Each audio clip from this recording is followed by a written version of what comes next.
BA, BCom, BSc, MA, MCom करें विश्व की सबसे बड़ी यूनिवर्सिटी इग्नू से। सॉल्व असाइनमेंट्स और गाइड बुक्स प्राप्त करें। संपर्क करें Mahakal computers, DAV PG college के पास, पंच मंदिरा मोड़ से दाहिने, सिवान। मेमोरियल हॉस्पिटल में क्या क्या सुविधा मिलेगी और किस तरह का इलाज यहाँ पे होता है? देखिए, हमारे यहाँ सुविधा तो पूरा कुछ करके हर तरह का व्यवस्था किया जाए।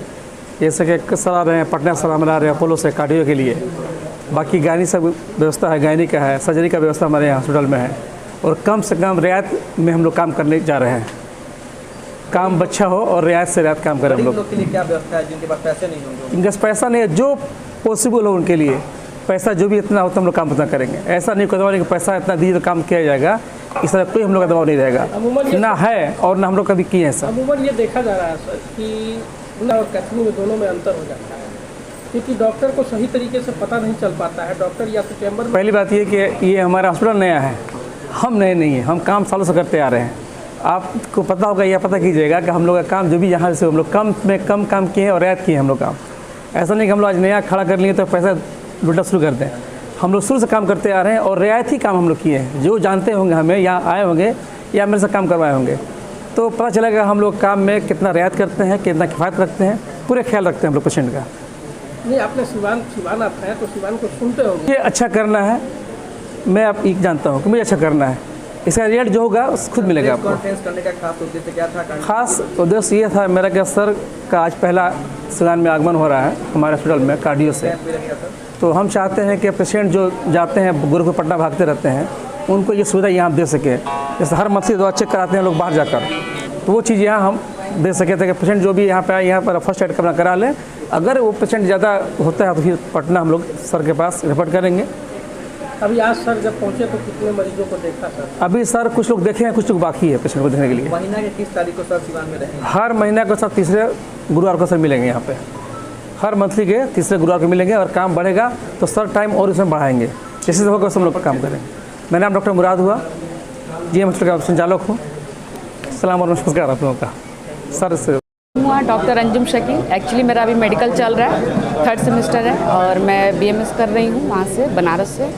और गफ़ार मेमोरियल में आपको मतलब बहुत अच्छी तरीके से सुविधा दी जाएगी, जैसे पेशेंट को चाहिए होता है हर तरीके से। आपको कोई परेशानी नहीं होगी, डॉक्टर साहब भी आएंगे तो अच्छा हो सके हम लोग पूरी कोशिश करेंगे कि पेशेंट को कोई तरह का प्रॉब्लम ना हो, जो भी आए अच्छा स्वस्थ होके जाए। और पेशेंट का होता है कि बहुत स्टाफ वगैरह भी होते हैं जो अच्छे रूडली बात करते हैं, तो वो ऐसा कंडीशन यहाँ ना हो। स्पेशली हमारा गफ़ार मेमोरियल, और आप लोग को अच्छे से अच्छे सुविधा मिले और जो भी पेशेंट आए स्वस्थ होके अच्छा होके जाए। और हमारा गफ़ार मेमोरियल का नाम रोशन है, बस हमारा ये। मैम क्या लगता है कि जो मरीज यहाँ पर दुखी होकर आएगा वो यहाँ से जाएगा? बिल्कुल, ये हमारी पूरी कोशिश होगी। बाकी अल्लाह की मर्ज़ी कि हम पेशेंट को अच्छे से अच्छे मतलब ट्रीट करें और पेशेंट अच्छे से स्वस्थ होके जाए, ताकि मतलब उन्हें कहीं और भाग दौड़ नहीं करना पड़े। इमरजेंसी में यहाँ पे वो लोग अपना अच्छे से ट्रीटमेंट करा सकें कि मतलब कोई प्रॉब्लम ना हो। जी, अंजुम शकील। एक्चुअली मेरा अभी मेडिकल चल रहा है। देखिए, सबसे पहले तो डॉक्टर मुराद को हार्दिक बधाई। और नीरज बॉस मेरे सीनियर भी रहे हैं। डॉक्टर विजय प्रकाश पद्मश्री अवार्डी जो हैं वो मेरे मेंटोर भी रहे हैं। उनका बिग अपोलो स्पेक्ट्रा हॉस्पिटल है पटना में, और उसका एक आउटरीच सेंटर आप समझ लीजिए कि ये GM हॉस्पिटल को बनाया गया है। यहाँ पे डॉक्टर नीरज जो DM कार्डियोलॉजी हैं और इंटरवेंशनल कार्डियोलॉजी में इनका बहुत अच्छा एक्सपर्टीज़ है। ये महीने में शायद एक दिन अवेलेबल रहेंगे, हर 3rd थर्सडे को, मतलब तीसरे गुरुवार को। तो हमारी बात हुई थी और सर ने भी इस बात को रखा था कि जब जाएंगे तो तुम वहाँ रहना, मिल लेना थोड़ा। हम बोले ठीक है, मैं तो सिवान में ही हूँ, मिल लूँगा। मेरा नाम डॉक्टर MS अहमद है। मैं मेट्रो हॉस्पिटल सिवान में कार्डियक और डायबिटीज़ में ही प्रैक्टिस करता हूँ। तो उस लिहाज से भी बॉस का यहाँ आ जाना मेरे लिए एक बहुत बड़ा सौभाग्य है कि हम जैसे लोग भी इनसे बहुत लाभान्वित होंगे। और चूँकि ये इंटरवेंशनल कार्डियोलॉजिस्ट हैं तो एंजियोग्राफी, एंजियोप्लास्टी, कैथ लैब की व्यवस्था ये बड़े हॉस्पिटलों में होती हैं, जो आम तौर पे सिवान, गोपालगंज के जितने भी मरीज़ हैं आम तौर पे गोरखपुर जाना प्रेफर करते हैं। तो एक सेंटर अगर हम लोग जीएम हॉस्पिटल में बना रहे हैं, ये आउटरीच सेंटर है अपोलो स्पेक्ट्रा का, तो यहाँ से बहुत सारे पेशेंट्स जो हैं लाभान्वित होंगे और बीच में जो कंसल्टेशन की जो भी व्यवस्थाएं होंगी उसके लिए कुछ फिगर आउट हम लोग करेंगे।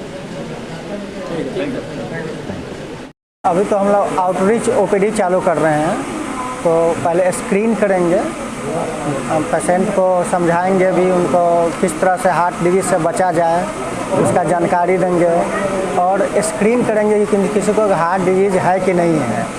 अगर यहाँ पे स्क्रीनिंग में कोई बीमारी निकलती है तो फिर आगे हम लोग उनको फर्दर इन्वेस्टिगेशन बताएंगे, जैसे एंजियोग्राफी ये सब होती है, फिर उस तरह से जैसा होगा एंजियोग्राफी करके एंजियोप्लास्टी पेसमेकर ये सब की सुविधा लेकिन पटना में हो गई। यहाँ पे हम लोग स्क्रीन करेंगे और जो भी बेसिक होगा हेल्थ से संबंधित जानकारी, दवा का ऑप्टिमाइजेशन, दवा को ठीक करना, उनका जो भी दवा पहले ठीक से चल नहीं रही होगी तो उसको सुधार देंगे।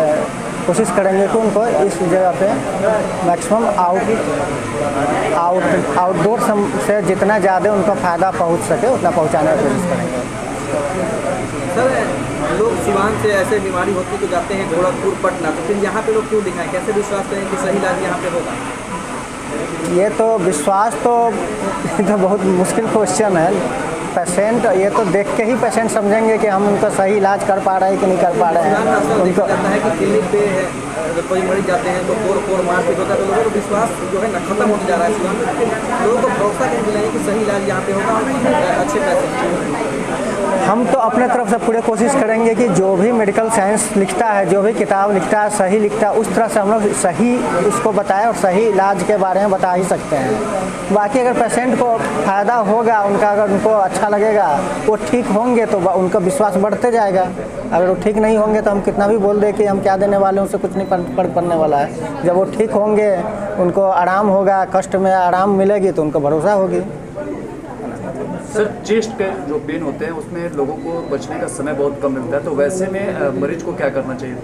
एक्चुअली चेस्ट पेन 2-3 तरीक़े के हम लोग बोलते हैं। एक होता है टिपिकल चेस्ट पेन, है ना, टिपिकल एंजाइना बोलते हैं। इसमें है कि पैदल चलने में छाती में दर्द होती है, रुक जाने पे आराम होता है और कभी कभी जो हम लोग नाइट्रेट का टेबलेट देते हैं, सबलिंगुअल नाइट्रेट लेने से दर्द में आराम हो जाती है।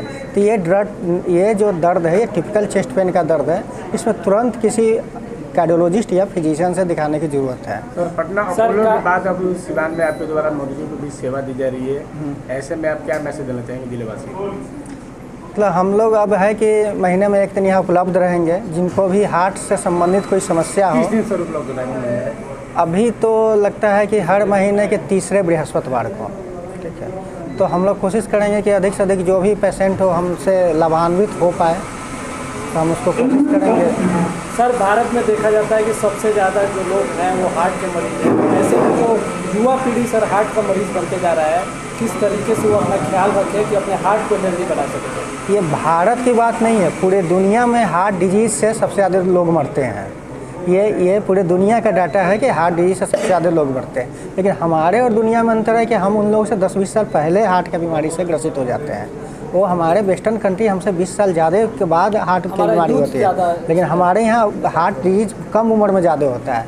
हमारा खान पान और हमारे यहाँ नशा भी ज़्यादा है, सिगरेट और बाकी जो है नशा हमारे यहाँ ज़्यादा है। और कुछ हमारा शरीर का शारीरिक संरचना भी ऐसी है कि हम लोग हार्ट की बीमारी उन लोगों की अपेक्षा 10 साल पहले होता है। सर कई बार होता है कि सर सिम्टम्स होते हैं, सर साइंस और सिम्टम्स होते हैं, उसको सर लोग नहीं पहचान पाते हैं।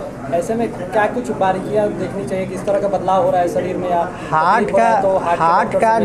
हार्ट का जो सिम्टम होता है थोड़ा सा बहुत ही क्लियर नहीं होता है, मतलब जैसे भारीपन ज़्यादा होता है, उसमें बहुत एक्यूट पेन न होकर भारीपन ज़्यादा होता है।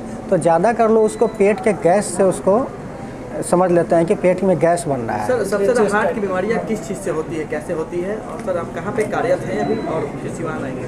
हम अभी बिग अपोलो स्पेक्ट्रा में हैं, कार्डियोलॉजिस्ट है, कंसल्टेंट इंटरवेंशनल कार्डियोलॉजिस्ट है। कहाँ पे sir? Big Apollo spectra Patna. हाँ, तो सबसे ज़्यादा बीमारियाँ कैसे होती हैं?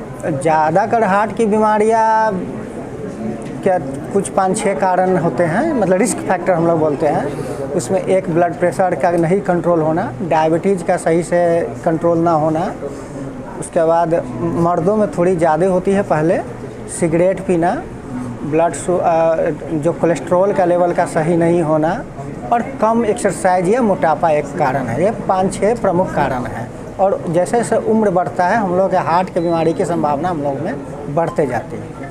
यानी हार्ट अटैक जो आता है, ये जो सिम्टम आपने बताया, अगर किसी मरीज को हार्ट अटैक आया है तो इन सभी सिम्टमों से उसको गुजरना पड़ता होगा। 2 तरह के हो सकता है छाती में दर्द। एक तो होगा कि जिसको हम लोग टिपिकल या रेस्ट एंजाइना, टिपिकल एंजाइना बोलते हैं, उसमें पैदल चलने में छाती में दर्द होगी या छाती भारीपन होगा, रुक जाने पे आराम होगा।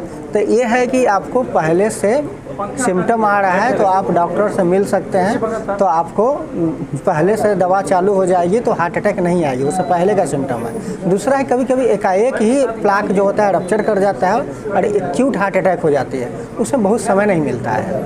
उसमें हो सकता है कि 2 से 5 मिनट के अंदर में ही आपको मैसिव हार्ट अटैक हो जाए। तो मैसिव हार्ट अटैक होने के बाद होता है कि कभी कभी उसमें धड़कन की गड़बड़ी हो जाती है उसी समय में, और उसमें समय नहीं मिलता है, तुरंत जान चली जाती है। तो है कि अगर आपको छाती में दर्द हुआ बहुत तेज़ी से और साथ में अगर सांस फूल रहा है तो तुरंत कोई भी नज़दीकी हॉस्पिटल आप चले जाइए जहाँ ECG की सुविधा हो, ECG हो जाए, ECG को कोई डॉक्टर पढ़ ले कि इनको किस तरह की हार्ट अटैक है, तो उसके बाद कुछ बेसिक दवाइयाँ होती हैं जो फिजिशियन उनको दे दे और तो उनको जल्दी से कोई निकटतम हार्ट अटैक का जो पूरी तरह से इलाज करने वाले हॉस्पिटल में वहाँ में चले जाना चाहिए। अगर माना जाए कि बेहतरीन इलाज अब इस अस्पताल में होगा हृदय रोग के, नहीं, हम लोग बेहतरीन इलाज तो मतलब टॉप मोस्ट इलाज तो यहाँ संभव नहीं हो पाएगा, लेकिन हम लोग बेसिक इलाज और बेसिक स्क्रीनिंग चालू कर देंगे।